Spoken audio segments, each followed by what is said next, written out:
The time is finally here. I've been making videos on videos of the full timeline of Five Nights at Freddy's and my process for making my own in-depth timeline. And like I mentioned at the start, I'm going to be using the bulletin board I made about more than a year ago when I tried to make a timeline without using any books, just the games up until Ultimate Custom Night. But because of what I just said, you realize this bulletin board is lacking in a lot of information. So why don't we make this bulletin board bigger?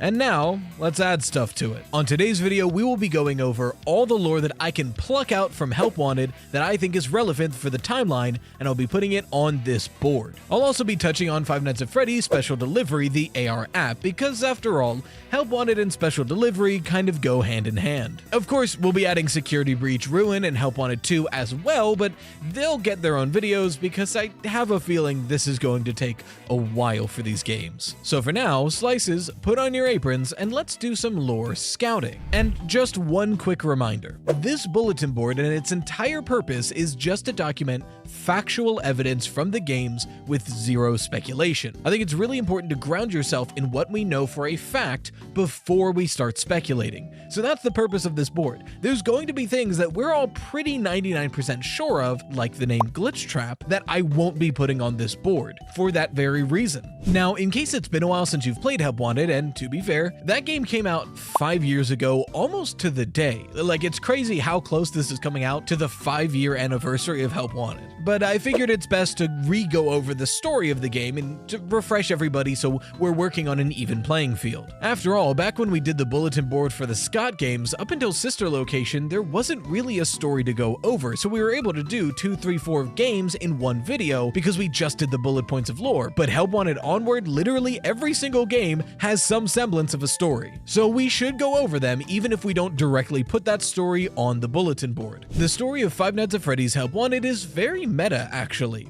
An in-universe Five Nights at Freddy's VR game is being made, and it just got sent to our company, which we are a video game tester at. And it's our job to make sure the game is playable and ready to be launched. But as we make our way through the video game, we find these glitchy cassette tapes that the previous game tester left in the files. As we play the game and collect them, we learn that these tapes were left to document what was going on behind the scenes of Fazbear and that previous company, and document what was going on within the game itself. After all, they warn us of something that the girl who recorded them calls the anomaly. And as we collect these tapes, that anomaly we're being warned about grows stronger, more clearly visible, and closer to us. As it comes into view, it appears to be a stitched together felt costume styled to look like a yellow Bonnie. And that's much of the game. You play these mini-games and you collect tapes to then see this image more clearly. Playing through the games, we encounter 3 different endings, well, kind of 4. The main basic ending you get if you beat every single minigame and every single hard mode version of those minigames, after which you unlock something called Pizza Party. It's a weird, confusing maze of a level where you're going through all these different set pieces, and eventually you get to the end, where your reward is the back room of Freddy Fazbear's Pizza, or at least something that looks like it. The curtain moves and you're beckoned behind the curtain by the anomaly, and it's here that you can get one of 2 endings. The main ending here, and the only ending with this branch for quite some time, is you listen to the anomaly and go behind the curtain. And once you do, it fades to black, and it fades up, and the anomaly is dancing to the Freddy's game performing a song, and you realize you're looking from the perspective of Freddy Fazbear. The implication here being that you got stuffed into the Freddy Fazbear animatronic suit. However, when the Curse of Dreadbear DLC launched, another ending was added to this game. In this room, there's a fire exit that opens up and snow comes in of. If you go out that door, you can see the Pizzaplex being built across the street, and you're just in the middle of nowhere in the snow. Notably, this does imply that the Pizzaplex is built in the middle of nowhere surrounded by trees. The third possible ending is available if you collect every single hidden cassette tape in the games, in which the last one gives you the instructions to access this ending, where essentially you are warned that now that you've collected all the tapes, anytime you enter the lobby, there's a random chance that the anomaly will try to merge with your mind. And the tape gives us instructions that if we press a button, turn a lever, and I think pull a crank, essentially, we can eliminate the anomaly. Once this eventually does happen, you have two choices. You either listen to those instructions or you don't. If you don't listen to the instructions or you do it incorrectly, you'll see your perspective begin to shift with the anomaly until you're looking at yourself at the computer. And then the game fades to black and you get the game over screen. Presumably, the anomaly took over your mind, and you're just put right back in the game. However, if you do the steps correctly, it doesn't get much better. Instead, you're transported into this metal doored room with a lock and handprints of someone trying to escape, and then the slide opens up to reveal the anomaly on the other side, who shushes you and fades into the darkness. It's escaped, essentially. That's ending number 3. But I mentioned we kind of have 4 endings. The Curse of Dreadbear DLC added something that feels very final, like another ending almost. Essentially, after the 3rd ending, you get a plushie of the anomaly that's all glitchy and messed up. And in the Curse of Dreadbear DLC, there's a corn maze where you collect a key and find a matching gate to leave. However, if you collect all 4 keys and then one final secret 5th key, and then make it back to the center of the maze, you can get under a secret hatch, and inside is a workshop with a white rabbit mask. You collect that mask and then you can summon it in the lobby. Once in the lobby, if you hold that glitchy anomaly plush and put on that rabbit mask, you'll hear our player having a conversation with the anomaly. Now, you can't hear the anomaly speaking, you can only hear yourself speaking, but we hear her say this. Yes, I hear you. I know. No. There's no miscommunication. I understand. Yes, I have it. I made it myself. I think you would like it. No one suspects anything. Don't worry. I'll be ready. And I won't let you down. It will be fun.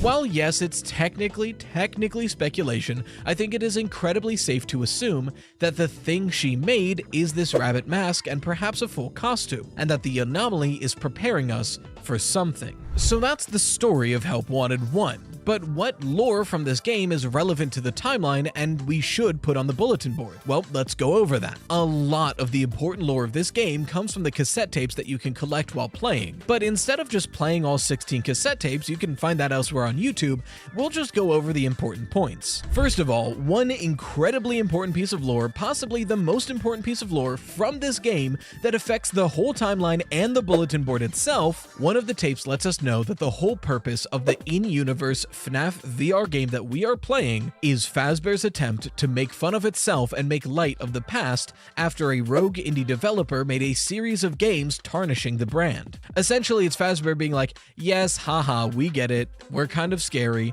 look, let's leave that in the past and move on. But one of the tapes lets us know that Fazbear themselves hired that indie developer to make those games based off of real events in order to discredit those claims and do some elaborate cover-up. Well, bye. So we'll mark both of those down, that the indie games exist and that this VR game exists, both of which are an elaborate cover-up to cover up the past. We should also note what I said earlier, that most of the lore comes from the perspective of the previous game tester of these games. Other information we get from those logs is that Fazbear sent over old, or as is said differently in emails we'll get to, vintage technology to scan into the system to find some kind of usable code. And they do, but after doing so is when the anomaly began to show. Much of you already know this as the story of the creation of Glitchtrap, but again, this bulletin board is just directly stated or shown information about the games. So technically, they never say Glitchtrap in this game. I won't be saying it on this section of the bulletin board. The first tester, Jeremy, lost his mind while dealing with the anomaly, culminating in some sort of incident.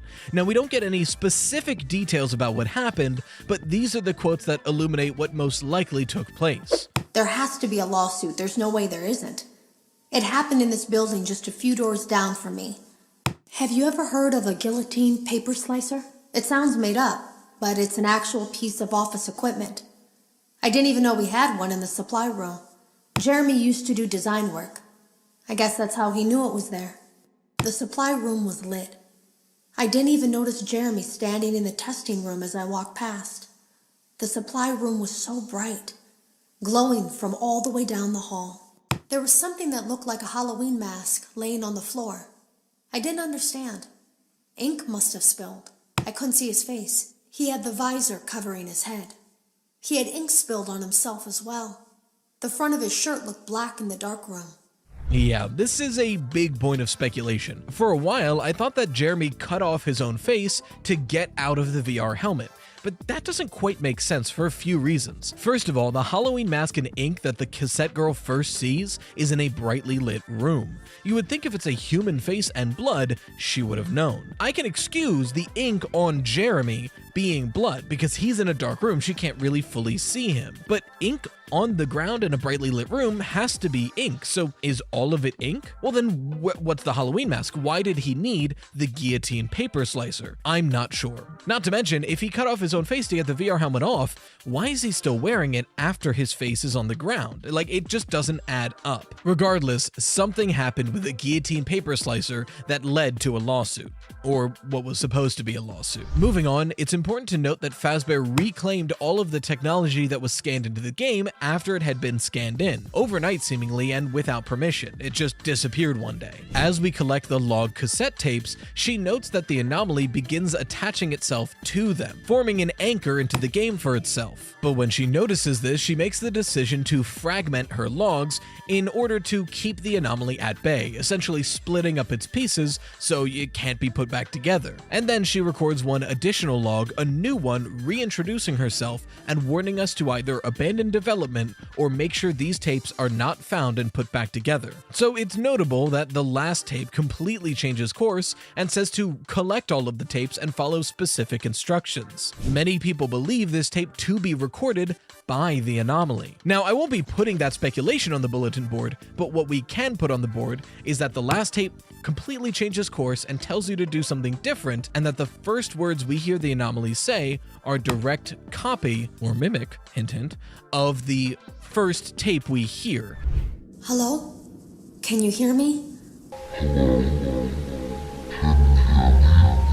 Then further, for information on the anomaly, like I mentioned earlier, it resembles a felt suit styled to look like a yellow Bonnie, and it grows more clear and closer to the player the more tapes we collect. It should also be noted that even after we destroyed the anomaly, we're able to have a conversation with it as the player. And it also seems like the anomaly is preparing us for something. And that's the main lore of Help Wanted, but there is a lot more lore to go over still. Mainly lore just from the game and context itself. For instance, we know that this VR game is based off of in-universe indie games based off of the company. But by using the titles of certain games, the locations, characters, and even gameplay, we can assume these indie games are essentially FNAF 1 through 6, like the IRL FNAF 1 through 6. 1, 2, and 3 are fairly straightforward. Their titles are literally in-game. 4 makes a lot of sense because Night Terrors is essentially recreations of gameplay of FNAF 4. Next, I hear you, what about Sister Location and Pizzeria Simulator? Sister Location gets tricky because we don't have a lot of direct recreations of Sister Location gameplay, but what we do see is Ennard show up 2 times. By all accounts, Ennard should have only ever been seen by Michael. It's something that forms in the Sister Location bunker away from public view, enters Michael,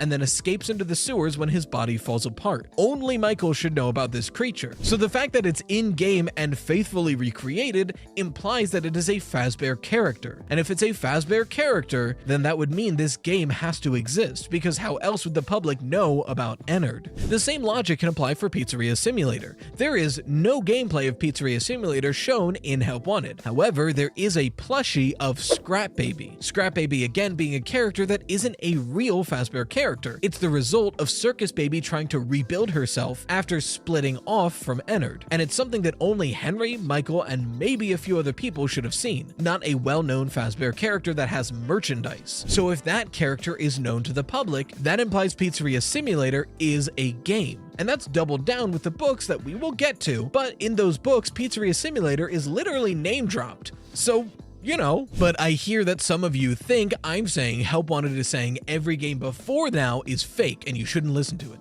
And I'm not saying that, and neither is Help Wanted. It should be noted, and I'm putting it on the bulletin board, that Cassette Girl literally explicitly states that these games were recreations of real events that did happen. It's not saying these games didn't happen. What I think Help Wanted is trying to tell us in this moment, and I think it's pretty explicit, so I'm willing to put it on the bulletin board, is that these games did happen. However, they are made by an unreliable narrator, so certain details might not be accurate.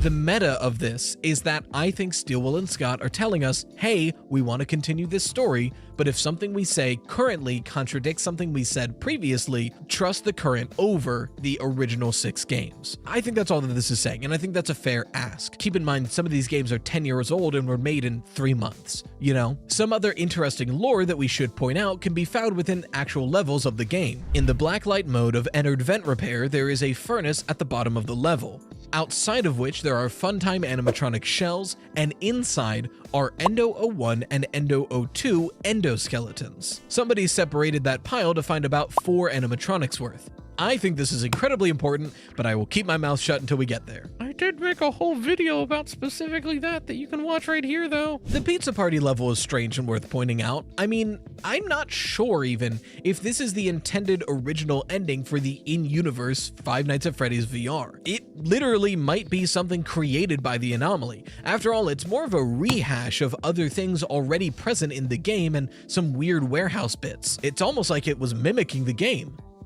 And finally, for Help Wanted, the Curse of Dreadbeard DLC takes place within Fall Fest of 1983. This is a completely new event that we still have little to no information on, but it's worth pointing out that this depiction of Fall Fest takes place next to a large red lake surrounded by trees with the FNAF 4 house in the distance, and that Dreadbear can be seen leaving the lake and entering the barn. So that's all the relevant lore I could pluck out of Help Wanted, but we are not done yet. Like I mentioned at the beginning, there's another game with lore that's relevant to bring up now, because what it lacks in quantity of lore, it makes up for in quality. FNAF Special Delivery AR has a lot of incredibly important lore, but it's lore that goes hand in hand with Help Wanted and Security Breach, and outside of this lore, there's not much else here. So there's like 4 points, but they are incredibly important points, and they come from Dark Circus and the emails. Now, I've made a full video on the Dark Circus, which you can watch right here, but in that video, I didn't talk about the emails because I wasn't focusing on it. Now it's time. As you play Five Nights at Freddy's Special Delivery, or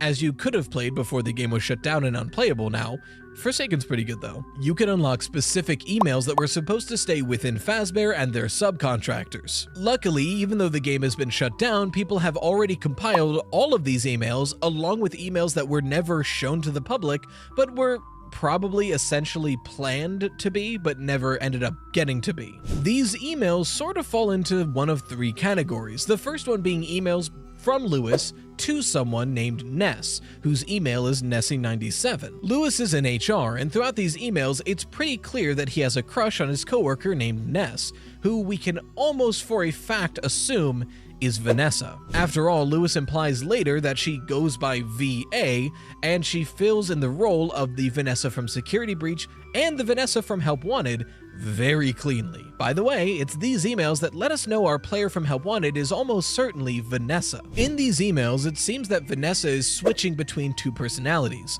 one where she's herself and one where she is Vanny, someone we'll get to know in Security Breach, but essentially the part of her mind that is controlled by the anomaly. We also learn that she's behind another set of emails between what we assume to be the Help Wanted team. Corroborating information with what we've heard in the tapes, these emails document when the Help Wanted team originally received the Fazbear technology, scanned it in, and got what they called the virus. It's this strange virus that begins taking over things and making things act differently. We can assume this to be the anomaly from Help Wanted. Luckily, someone from the IT of Fazbear going by V_A comes in and isolates the virus to one location, and then after some time removes the virus. All of the workers are thankful and celebratory, but suddenly get worried when all of their access to their systems have been locked out as well, to the point where they begin emailing from their phone because they can't even log into their computers. So we'll put a pin in there that happened, but that's not all. Lewis later tells us more info, and we get an email showing this happening. It's implied inside this NES, using VA as a login with the Pizzaplex inputs the package of this virus into the Pizzaplex system. So when we take a step back, these emails from Special Delivery literally directly tell us how Vanessa got the anomaly into the Pizzaplex system. She pretended to be Fazbear IT and isolated the anomaly from Help Wanted and extracted the virus, and then inputted the virus to the Pizzaplex systems and bypassed the security to get it into the actual computers. And then the anomaly was free to infect the entire Pizzaplex. So put a big old pin in there. Some other information we could get is how we know pretty much for a fact that this VA/NES is Vanessa, because another email detailing workers, their birthdays, and their favorite cakes lists someone by Vanessa A, age 23, whose favorite cake is bunny-shaped cakes. That's pretty cut and dry. But notably, she's 23, and her username is Nessie97, which implies she was born in 1997. So this also implies these emails are taking place in 2020. That's very important, because a lot of people, and at different times in my life, myself included, have believed FNAF 3 takes place in 2023. After all, it's stated to be on the 30th anniversary, and we're fairly certain FNAF 1 takes place probably around 93. So 1993 plus 30, 2023. However, if these emails take place in 2020, that means FNAF 3 can't take place in 2023. FNAF 3 has to take place a long time before these emails occur. After all, FNAF 3 happens, then FNAF 6 happens, then the whole PR stunt with the indie games happen, then Help Wanted happens, and during Help Wanted and after Help Wanted is when these emails take place. So when does FNAF 3 take place? Well, I think the best runner-up option for us is 2013. We know for a fact that Freddy Fazbear's Pizza was established in 1983. That's what the coin says, that's what the TV in FNAF 4 says, it just makes a lot of sense. And if Freddy Fazbear's Pizza opened in 1983, then 2013 would be a 30th year anniversary of Freddy Fazbear's. So that wraps it up with a nice bow. FNAF 3 takes place in 2013, and then FNAF 6 can't take place in 2023 either. I, for a long time, assumed FNAF 6 took place in 2023 because the log was HRY223. So like, cool, that's our date, it lines up with FNAF 3. Now it doesn't. So, I mean, maybe that's just the 223rd log that Henry left while doing this. I don't know, but, you know, FNAF 6 takes place sometime in between 2013 and 2020. We'll figure more about that when we think about it. Oh, and before we end, I'm just gonna put one old big pin for all of the Dark Circus. Again, I made a whole video on it. It probably has something to do with Fredbear and Fall Fest, but you know, the Dark Circus. And that's all the pertinent timeline lore I could think of from Help Wanted and Special Delivery. God, I am running out of things to talk about this game. But I'm not done yet though. Who actually is the antagonist of Help Wanted 2? I mean, we revive Glitchtrap in one ending, and Vanny kills Glitchtrap in another ending. So who's leaving these images? Why is Glitchtrap handing us the things that lead to his demise? Is it all Vanny? All I know is, like the famous Waverly Place wizards once said, everything is not what it seems. So Slices, put on your aprons, and let's bake ourselves a theory. First, let's gather our ingredients. What do we actually know about our major players here? Now, I've covered nothing but this game for more than a month at this point, so I'm sure you're sick of hearing me recap the game. So just let me be very, very brief in what we're about to go over, okay? Let's do this one last time. Real quick explanation. My ADHD pretty much necessitates that I hold something so I can speak fluidly, and right now my cats are being moody and don't want to be held, and the toast plushie was used as a toy today, so that's still upstairs.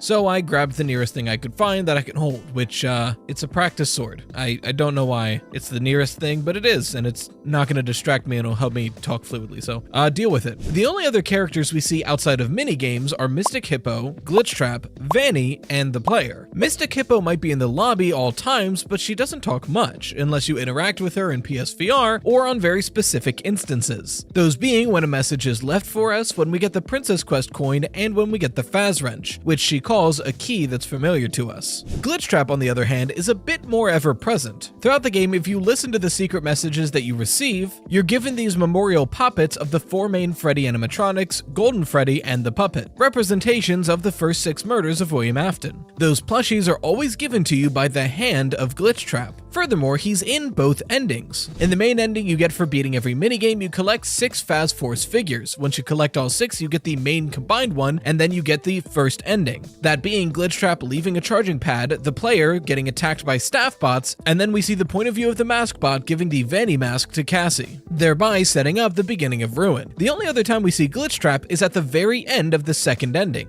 When you collect all 6 memory puppets that Glitchtrap gives you, you get access to this glitchy coin that lets you play Princess Quest. At the very end of that, you get the Glitchtrap plushie, something that in Help Wanted 1 signified being fully taken over by Glitchtrap. However, it's short-lived, as we are immediately then put into a crane machine where Vanny takes the plushie away from us, presents Glitchtrap, and crushes him in front of us. Then she does a creepy wave and walks away. That's also the only time we see Vanny in-game. Finally, I believe the player of Help Wanted 2 is the father of Cassie. He's also an employee of the Pizzaplex, he was the Bonnie bully from FNAF 4, and I believe that he was also Jeremy Fitzgerald from FNAF 2, otherwise known as the victim of the Bite of 87. Full theory on why I think that over there. But watch this first, because if you click off before it's over, it hurts it in the algorithm. I'm watching you. But if you disagree with that interpretation, totally fine. I understand the FNAF 2 connection is kind of out there. But I will say there's very strong evidence that suggests that we're at least playing as Cassie's dad, who happens to be the FNAF 4 Bonnie bully. But I myself am pretty confident in the FNAF 2 inclusion, so going forward, I'll be referring to this character as Cassie's dad or Jeremy Fitzgerald. See? Quick and painless, just in and out, little catch up. Now, when talking about antagonists, my first thought on how to deduce it would be using the endings. After all, both of them end with Jeremy essentially dying.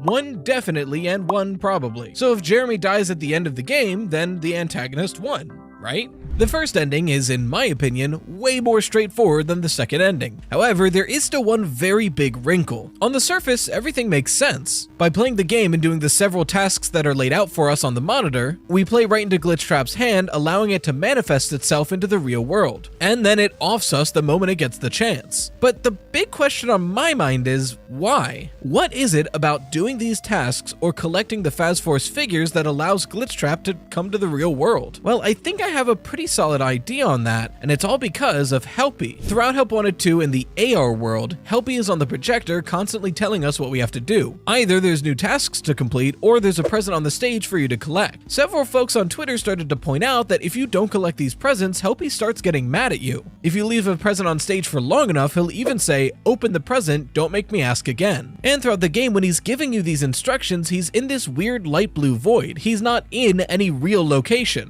This, plus the actions of Helpy or Helpy from Ruin, leads myself and many others to speculate that this is the current avatar of the Mimic 1 program. After all, the Mimic 1 program is a learning program. And Help Wanted 1 showed us that multiple people found Glitchtrap creepy and off-putting. I mean, look at him. So even though the Mimic 1 program seems to fully represent itself as Glitchtrap, I think that Help Wanted 2 and Ruin are establishing that it knows that Glitchtrap can seem off-putting. So when it's trying to lure somebody in and seem more innocent, it adopts this Helpy persona. Suddenly, these projectors make a lot more sense. Helpy, or the Mimic 1 program, is luring you in and telling you what you need to do in order to save the Pizzaplex, but in reality, you're just helping Glitchtrap manifest. To back this up, after the first ending, Glitchtrap is in the real world. And what does Helpy look like after this ending when Glitchtrap has entered the real world? For the first time in the game, he's in a background area of a real location, the beach. Helpy made it out, so did Glitchtrap. Okay, that's all well and good, but then what is the point of the Phase Force figures? Are they the secret to reviving Glitchtrap? No,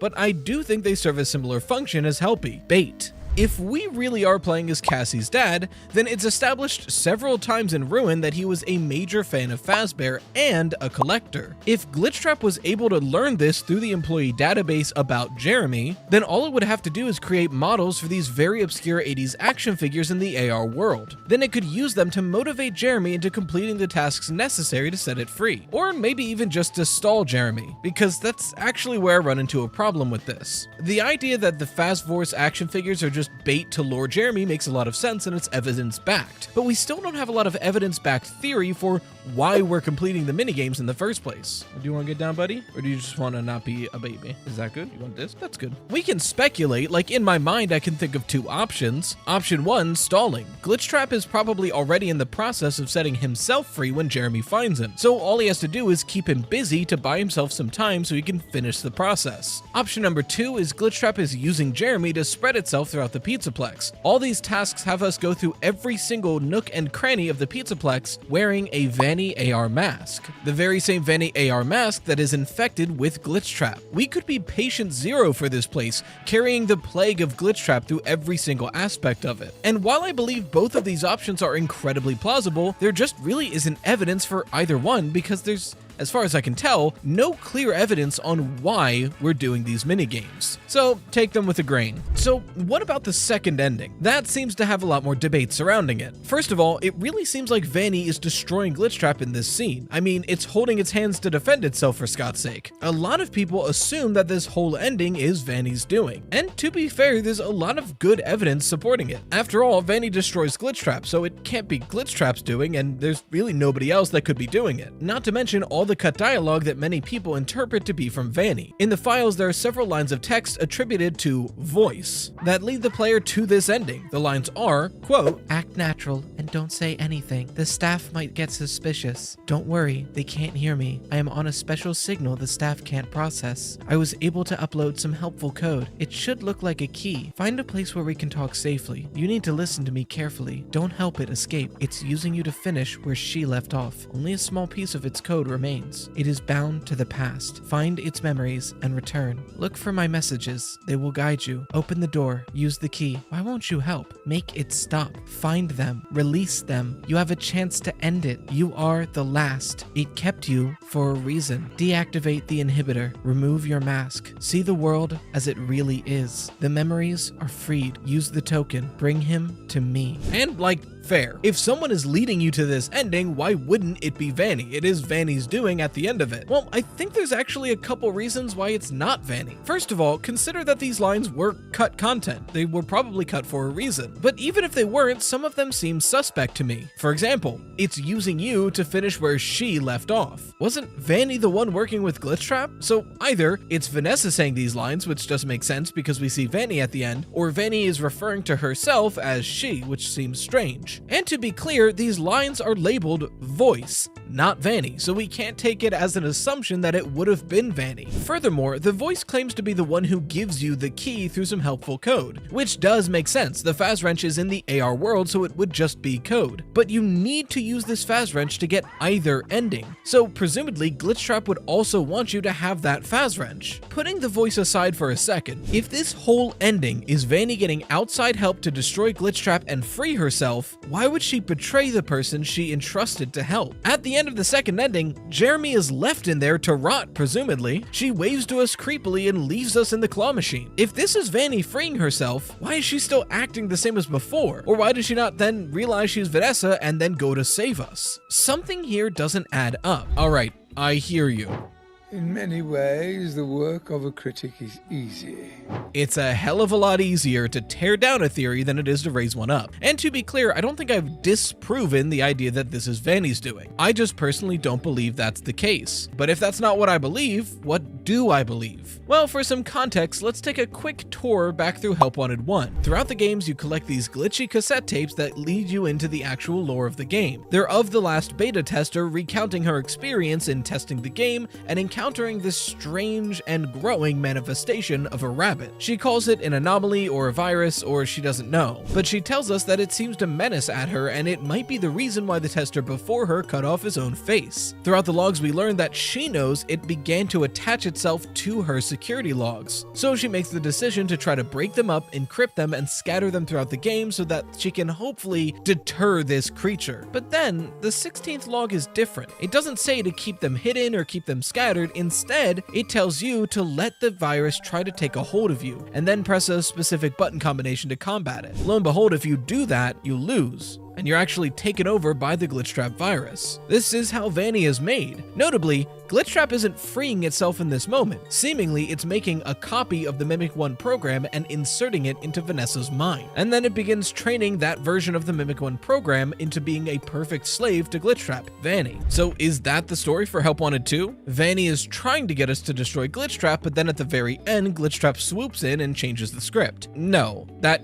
really can't be the case. Glitchtrap is the character we see throughout the entire game, and then at the end, Vanny shows up. In fact, it feels like an inverse of what happens in Help Wanted 1. In fact, bake with me for a second. We know for almost certain that Glitchtrap is trying to use Jeremy to be free. Everything it does as Helpy leads it to this outcome. However, according to cut lines from the voice, it also knows that Jeremy is important. I think because he's the Bonnie bully who's partly responsible for the death of the FNAF 4 crying child. The lines "it kept you for a reason" and "you are the last" seem to say so. So what about these memory poppets? Well, there are other lines in this game that were cut that don't seem to add up with the logic of the Mimic 1 program. Specifically, it is bound to the past, find its memories, and return. From what we know about how the Mimic operates, this isn't it, Chief. The Mimic is a learning program, but it doesn't necessarily have memories, nor is it bound by them. It has familiar habits, but this doesn't really line up well. In fact, these memories are more so likely to be from Jeremy, someone who was around during that time and would have possibly known these children that went missing. I don't think the Mimic is actually bound by these memories, but I do think it's using these memories to bind Jeremy. While Glitchtrap is toying with Jeremy to free itself, it most likely learns who Jeremy really is, either through the employee logs or from just exposure. And after realizing how special Jeremy is and always being in need of new assets, Glitchtrap might have attempted to turn Jeremy to its side, using the same exact tactic it does in Help Wanted 1, pretend to be someone else and trick someone into helping you. In Help Wanted 1, it was the whole let him try to manifest inside of you and cut it off. Now it's this. This is why Glitchtrap is the one handing us these memories. It's trying to remind us of our own repressed past while simultaneously tricking us to think that we're on the way to destroying Glitchtrap. And after all of this is said and done, all it's done is bring Jeremy as deep into the rabbit hole as it goes and make him vulnerable. That's why to get to this ending, you collect a glitchy coin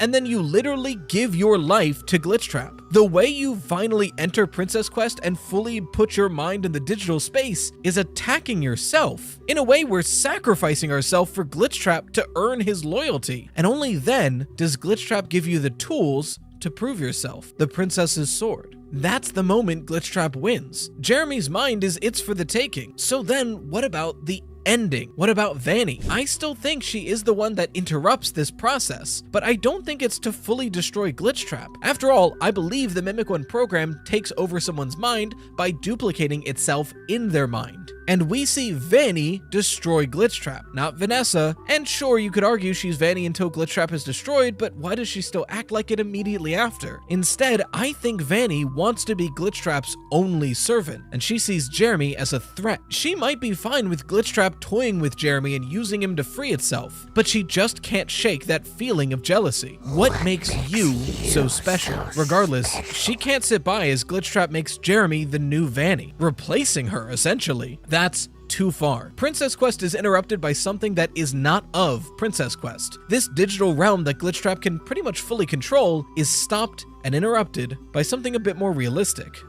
Vanny. Once Vanny knows that this version of the Mimic 1 program is embedded and isolated within Jeremy, she takes it out and destroys it, leaving Jeremy to rot in whatever digital space he's in. She would be Glitchtrap's only servant, and that was final. I honestly think this is my best interpretation of the endings of Help Wanted 2 and the involvement of Glitchtrap and Vanny. I finally solved Help Wanted 2, but not only that. In making this theory, I know what the game after Secret of the Mimic is going to be about. I'm not kidding. Slices, put on your aprons and let's bake ourselves a theory. Help Wanted 2 as a game is simple and confusing. A lot of us understood the majority of about it upon release, because on the surface, the overarching story is fairly straightforward, so much so that most FNAF fans agree as to what's going on, and FNAF fans agreeing is a big ask. A worker at the Pizzaplex, likely Cassie's dad, is slowly being corrupted by the Vanny mask while working at the Pizzaplex. But while the premise is simple enough, the more questions you start asking, the more confusing the game gets. When exactly is this game taking place, as we see points before and after Security Breach? What is the goal of Glitchtrap in this game? How do we visit Sister Location and Fall Fest if we're at the Pizzaplex? What is actually going on in Help Wanted 2? Well, to understand the performance, we need to meet the Puppet Master, who's behind Help Wanted 2. And personally, I think it comes down to two individuals, Vanny and Dr. Rabbit. This theory is sort of a part 2 to my last FNAF theory on Gregory's timeline. I'll link it here because you really should watch it first, but I understand some of you don't want to. So to very briefly just go over the essentials. Glitchtrap is an entity we've known since Help Wanted, this rabbit. I believe he's a manifestation of the Mimic 1 program, the same programming inside of the Mimic at the end of Ruin. This program commands it to replicate what it observes. I believe the evidence we have now suggests that the Mimic's programming was taken and inputted into Help Wanted, and that Mimic programming that's been with the franchise since its inception, if 1979 is to be believed, is now being trained on essentially a montage of the worst moments of Fazbear's history. This manifests as Glitchtrap, a program that wants to recreate the horrible deeds that William Afton did, but in order to do that, it needs to be outside of the game, so it tries to escape through a video game tester's mind, Jeremy. Jeremy proves too resilient though, and uses a paper slicer to get out of the headset. His next target is another game tester, Vanessa, one who he slowly creeps into the mind of until eventually she gives in. But what is actually happening here? Is a program possessing a human? I don't think so. My best guess as to how this possibly works is that Glitchtrap as a program can replicate itself. We see something like this in all of the technology and animatronics at the Pizzaplex, where all of them are corrupted in some way and display Glitchtrap in different moments. So if Glitchtrap is controlling all of this technology at once, what seems more likely? This one program is simultaneously running the entire Pizzaplex, or this one program has made copies of itself throughout all of the technology, and those copies can communicate to each other. I think logically the second one makes more sense. So instead of Glitchtrap as a singular program controlling the movements of all of the technology in the Pizzaplex, Glitchtrap makes a copy of itself and inputs that to the machinery. That way each animatronic, in a way, is piloted by Glitchtrap, and they can communicate within each other. So if we extend that logic to Vanny, I believe that in a way, Vanny is Glitchtrap. Vanny is an iteration of Glitchtrap. Glitchtrap took its programming and dataset and replicated it within the programming of the mind of Vanessa, creating the Vanny persona. That way she could be his servant in the real life to facilitate a proper host for Glitchtrap to be put into. But while Vanny is Glitchtrap, she's not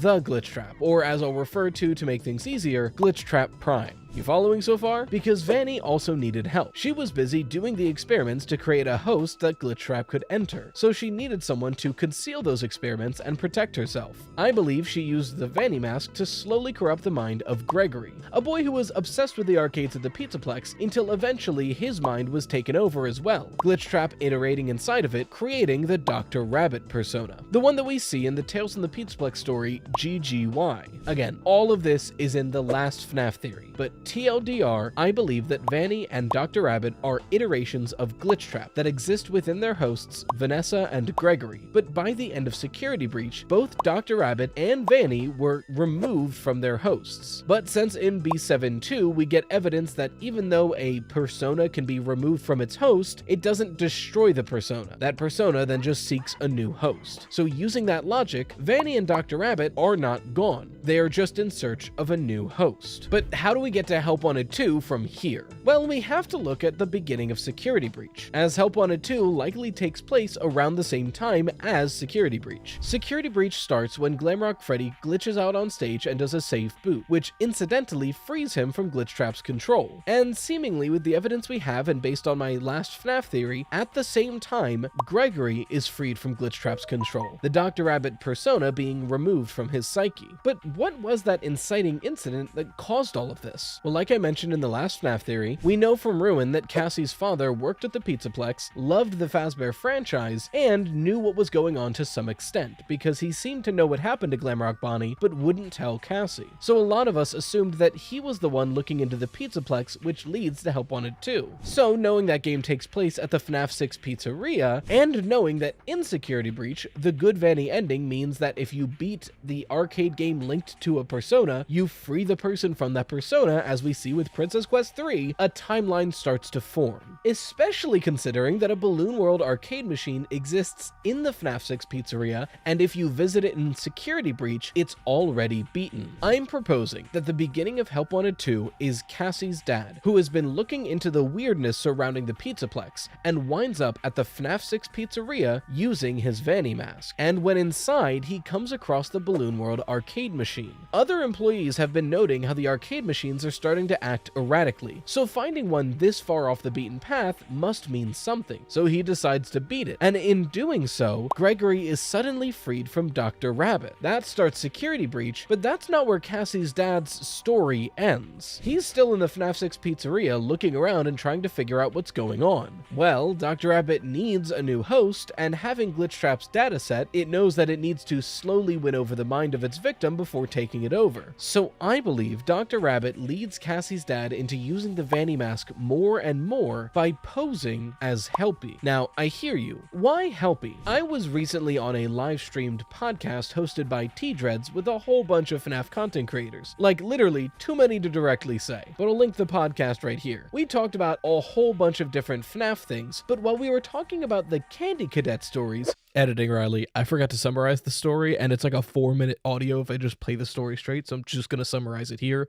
The story in Help Wanted 2 is that somebody faced off against a witch and got away but was left with a scar on her face. But then, when she's older, she goes back to confront the witch. But at the entrance of the woods, a small boy greets her, and the boy's like, "Oh, I'll help you. Here, take a rest in my house."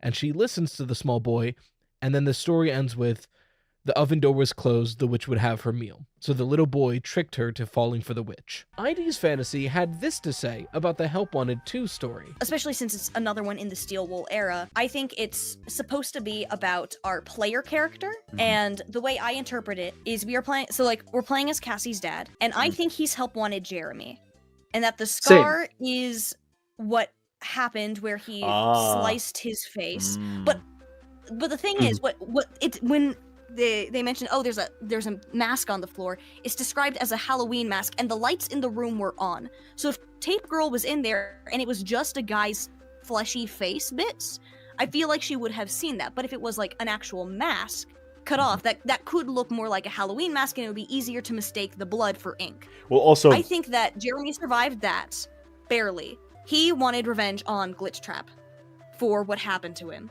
even though he managed to escape. And so he comes back to Fazbear Entertainment as a technician, but through the Vanny mask, Helpy or whatever, lures him to the place and gets him stuck.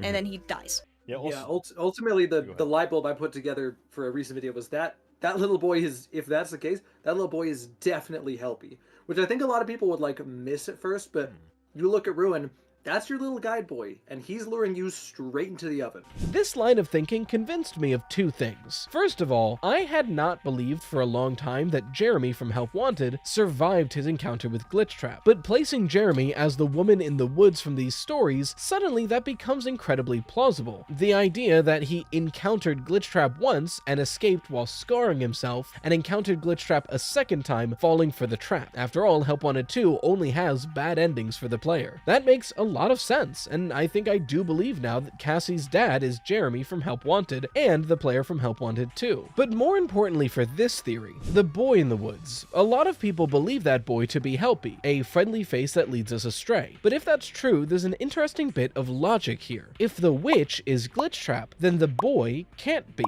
right? So Helpy can't be Glitchtrap Prime. So in that case, who is Helpy? Well, that only leaves Vanny or Dr. Rabbit. And Vanny is seemingly too busy dealing with Security Breach. Not to mention, if it was Dr. Rabbit's arcade machine that was beaten, he would be the first to know. Especially if Dr. Rabbit was the one who encoded themselves in these arcade machines, as I said in my last theory. So that's my argument for Help Wanted 2. It's the story of Dr. Rabbit seeking a new host in Jeremy, Cassie's dad, in order to continue the work of Glitchtrap. All of these tasks are just to get Cassie's dad to wear the Vanny mask for longer stretches of time, especially the ones that don't make sense temporally. If the Vanny mask is able to show us distorted AR versions of the Pizzaplex, it's likely able to show us VR versions of anything. These Fallfest and Sister Location tasks are likely just trained off of the Mimic's dataset, things that it's seen in the past. But it's making up this task so that Cassie's dad wears the mask for longer stretches of time time to worm his way into his brain. And it eventually works. We see in the main ending that if you listen to Helpy and follow all of your tasks, eventually Glitchtrap exits from a charging pod. And like I mentioned earlier, Dr. Rabbit and Vanny are just iterations of Glitchtrap. What I think we're seeing in this moment is Dr. Rabbit entering the mind of Cassie's dad. After all, if Vanessa or Gregory weren't suitable enough hosts for Glitchtrap Prime, why would Cassie's dad be? And that's the story of Help Wanted 2. But that's not all there is it? Because there's a whole other ending in this game, one that's centered around Vanny. So what about Vanny? Help Wanted 2 shafted Vanny. Dr. Rabbit's defenses didn't work. Not only did Gregory get freed of Dr. Rabbit in the first place, but it put the whole thing in jeopardy, and Gregory himself freed Vanessa of Vanny. And to top it all off, Dr. Rabbit is about to take the very next suitable host that they find. Vanny made Dr. Rabbit. He exists to serve Vanny to serve Glitchtrap. And now he's usurping her? A persona that, in his words in GGY, is Glitchtrap's favorite. No way. This is too much. Vanny can't let this happen. So during Help Wanted 2, while Dr. Rabbit is trying to take over Jeremy's mind, Vanny starts leading Jeremy astray, promising that there's something deeper going on, the thing he's been looking for, if he just looks a little harder, leaving him these breadcrumbs until eventually he finds Princess Quest 4. At this point, there are two timelines here. In one of them, Jeremy listens to Vanny, following her hints until eventually ending up in Princess Quest 4. And once his mind is ripe for the picking, Vanny reaches in and plucks out Dr. Rabbit, that iteration of Glitchtrap, and crushes it, destroying it, letting her take over Jeremy's mind instead. Now I hear you. That's Glitchtrap being crushed there. Even in the FNAF Steelwool interview, when talking about this ending, J-Top said this. And being, this is, you know, the end of Glitchtrap. Yeah. So it is the end of Glitchtrap. Squished. Gone. Yep.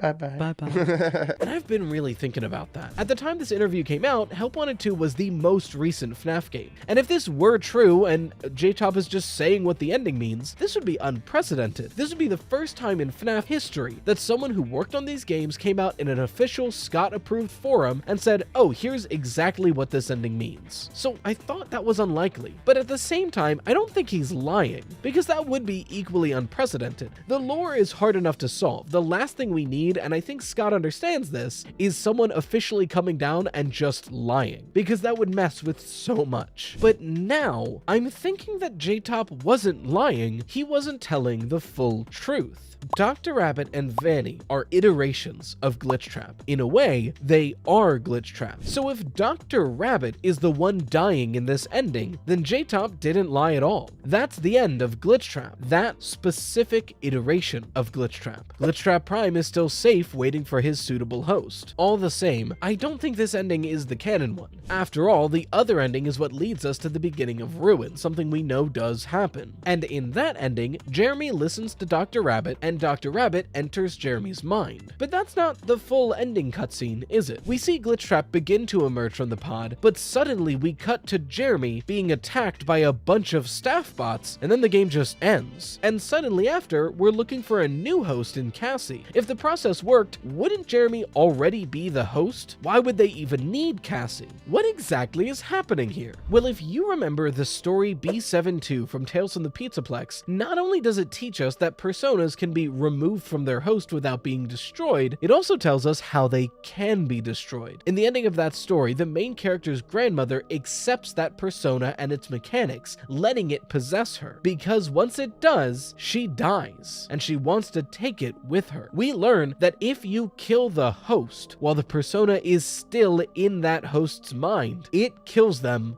both. This taking of center stage by Dr. Rabbit is too much for Vanny. Vanny is Glitchtrap's #1 assistant, always has been and always will be. So once Dr. Rabbit entered Jeremy's mind, claiming this new host to continue Glitchtrap's legacy, Vanny did what Vanny does best, and what Vanny has done throughout the entirety of Security Breach. She sent the staff bots after him.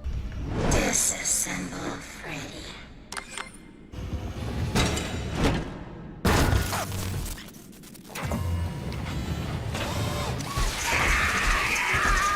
ripping Jeremy's body to pieces, and in the process, destroying the Dr. Rabbit persona. But now we're back to square one. Actually, worse than square one. Sure, it's just Vanny and Glitchtrap again, but now the Pizzaplex is in disrepair, the animatronics are going haywire, and the Mexis security system is unsolvable. Dr. Rabbit was the one who modified the Mexis machine to protect and conceal the Mimic according to my last theory, and without him, they can't figure it out. They need another host, someone from the outside, to work their way outside in to take care of it. And now knowing that if the host dies, the persona dies with it, Vanny is careful about this next one, and calls for Cassie. Thus we have Ruin, where Vanny is using the Vanny mask to slowly take over Cassie's mind, just like Help Wanted 2, exposing Cassie to the Vanny mask over time, tricking her to use it as much as possible, but waiting until all the security systems have been disabled to finally take over her mind. Once Mexis is fully shut down and the Mimic is freed, then Vanny steps in, giving Cassie's consciousness this fake scene of bliss and happiness so she can take the reins. And then Vanny goes to work freeing Glitchtrap's new host, the Mimic. But I'm not done yet. We just explained Help Wanted 2 and Ruin, but I said we'd predict the next game after Secret of the Mimic, and that I will. Well, technically I already have, because it just kind of goes back to what I've been saying for a while now. I think this theory really goes along with it, that now we have Glitchtrap in the Mimic, who can be any animatronic, and Vanny in Cassie. That duo can continue William Afton's legacy, where the Mimic is able to kill the children and do these remnant experiments, while Cassie is the bait, a child who can go to other children and be like, hey, do you want to go backstage and meet the animatronics personally? I know a secret. And since Gregory, Vanessa, and Freddy's Head are the only people who could possibly know about this at this point, they're the ones who feel it their duty to go and stop it. But we'll have to see if that's at all accurate when we get a trailer for this game way long after Secret of the Mimic comes out. I want to apologize. This is possibly one of my most lore-dense FNAF theories I've ever made, and I had to assume you guys knew a lot of in-depth stuff, especially just my theories in general, specifically mine. I was talking about Secret of the Mimic the other day on my weekly podcast, and we came to a sort of epiphany,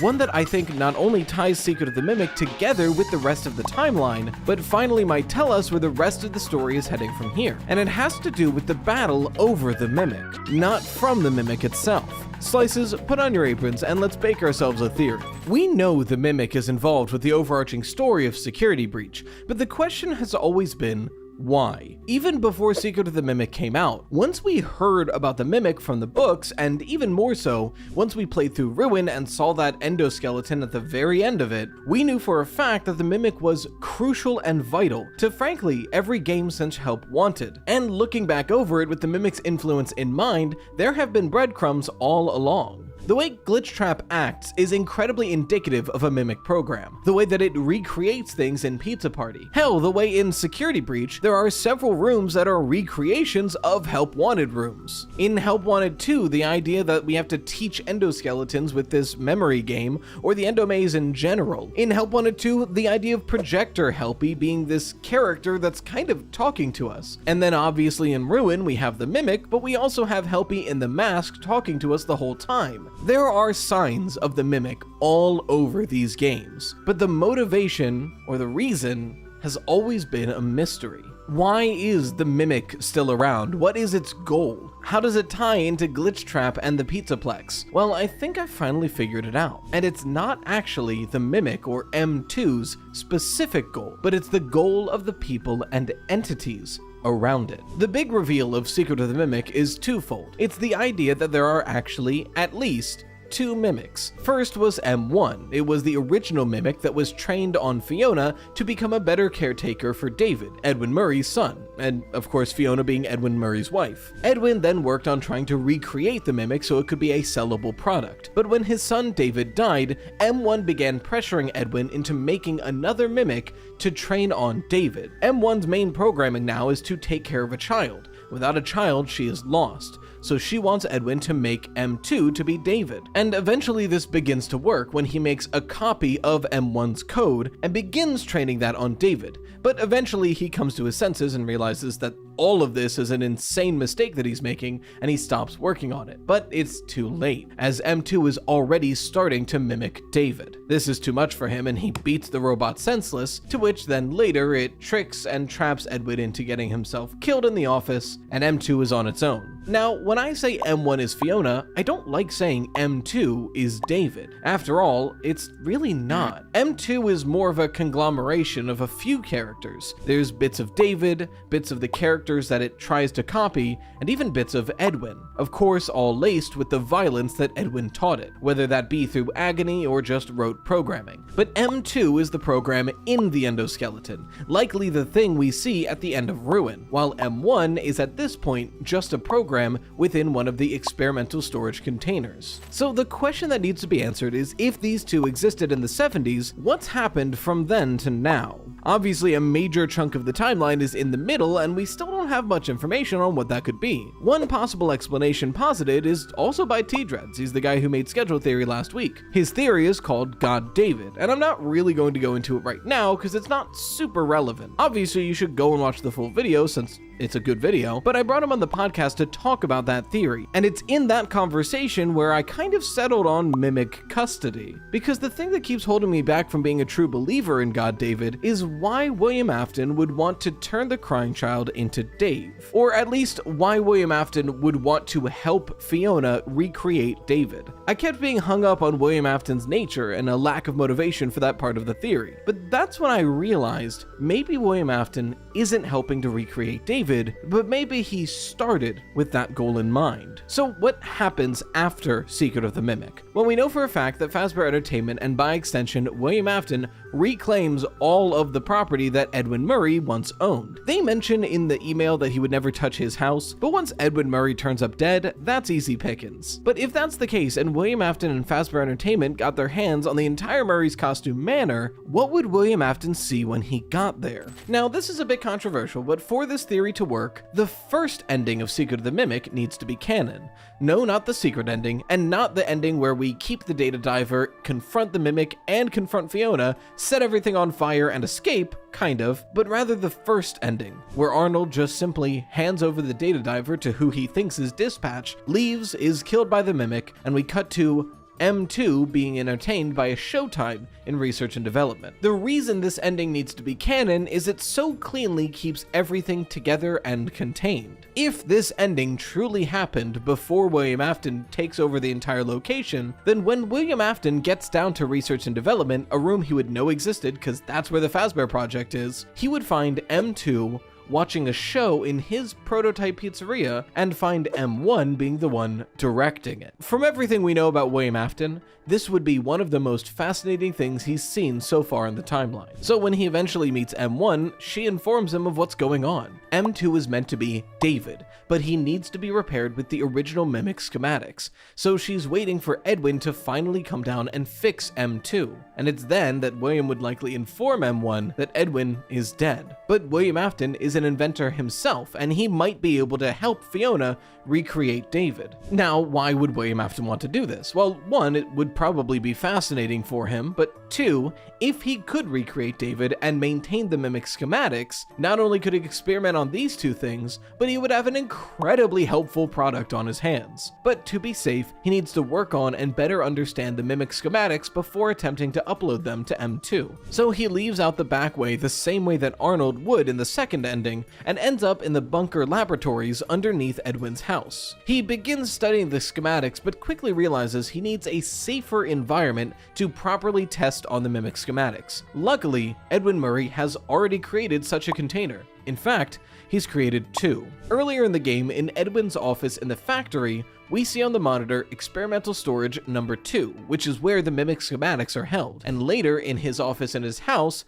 we see mechanical X-form experimental storage 1, which is where Cradle.exe is capable of being run. I think it's very clear that these are both referring to two separate mechanical X-Form experimental storage containers. The game just didn't want to spoil what that meant halfway through the game. And this makes sense. The first mechanical X-Form experimental storage was made and labeled likely as MXES, but when making the second one for M1's programming, it was instead labeled F10N4. Otherwise, somebody for some reason during this timeline came and carved a different name into this console, which doesn't make a lot of sense. But if Fiona is in Fiona, then MXES is likely empty, which is where William Afton could deposit the Mimic schematics and better experiment on them. So William uploads a copy of the Mimic schematics, essentially making M3. And once it's in there, he begins training it on himself to see if he can properly get the program to work and make a copy of William Afton. So all of this is happening during the late 70s to early 80s. And while William Afton is working on M3, other Fazbear buildings start to be built around the property. The old Murray Manor is eventually rebuilt into the FNAF 4 house. Murray's costume manor is pretty much gone, and now a new Fredbear's Family Diner is built in its place. Over time, the underground bunker underneath Murray's house is being converted into the sister location bunker, and R&D is being left relatively untouched for fear of disturbing M2. All the while, William Afton is still trying to turn M3 into a copy of himself. This leans on a theory I made before Secret of the Mimic came out. The idea that William could see this as a form of immortality. This might be where his whole obsession with living forever comes from. He goes to the Murray's Costume Manor and finds Fiona, a woman he thought was long dead but has been recreated digitally in M1. If William Afton can figure out how to turn M3 into a good copy of himself, even if William Afton were to die, this version of him would go on to live forever and continue enacting what his will would want. I also think part of it is William seeing this as a challenge to conquer, something that Edwin couldn't do and he could. Another way he could prove himself better than his others. Doing down, I want to change how I'm holding. Ooh, how's this?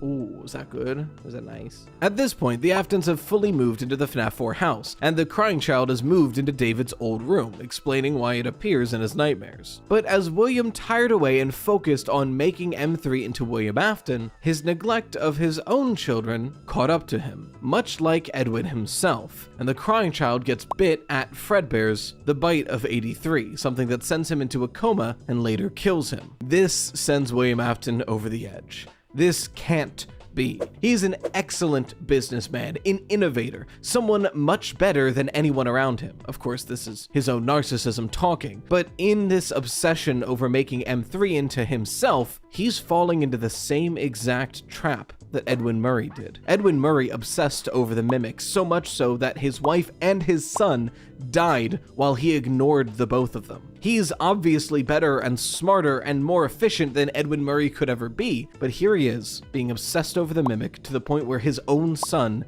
dies from his negligence. He can't believe it. His story can't end like this. He can't be Edwin Murray. Edwin was a naive fool, one so stupid that he was able to crush his business like a grape and savor its flavors. But here he was, being stumped by the same puzzle. No, he was better than Edwin Murray. Edwin couldn't recreate David into M2, so he would do what Edwin couldn't. He would put his son back together again. Casey cameo for as long as he lets me. This is why and when William Afton builds the FNAF 4 testing chambers. In case you need to be caught up, it's incredibly likely that there were actual underground chambers that looked very similar to the FNAF 4 nightmares, and they were attached to the sister location bunker in order to study the effects of fear on people. We see this described in Dinophobia, and several pieces of evidence since then seem to point into that direction. The question has always been, why? Well, this might be the initial reason why. After all, this is right after William received these underground bunkers to experiment in, and he's now trying to make M2 into his own son. His son who was absolutely terrified of animatronics. It would take a lot of effort to make the Mimic something built to be an animatronic, afraid of them. So he builds the FNAF 4 chambers directly next to the research and development prototype pizzeria, and leads M2 inside of it, locking it in and subjecting it to endless recreations of nightmares. Fiona obviously objects to this. But it's not her experiment to dictate. William Afton leaves her there. She can't control that much, and she was already low on power when William arrived. He then moves the MXES console nearby to oversee the experiments of M2 while he continues to train M3 to better recreate himself. And also it gives him free time to work on his other budding experiments, the Funtime animatronic, something that would be directly connected to this bunker. But eventually, he's still too obsessed with this and too deep into all of these experiments to truly watch his own children. And another one of his children, Elizabeth Afton, dies because of that negligence. But in William's mind, this is the second child that Michael Afton was supposed to be watching over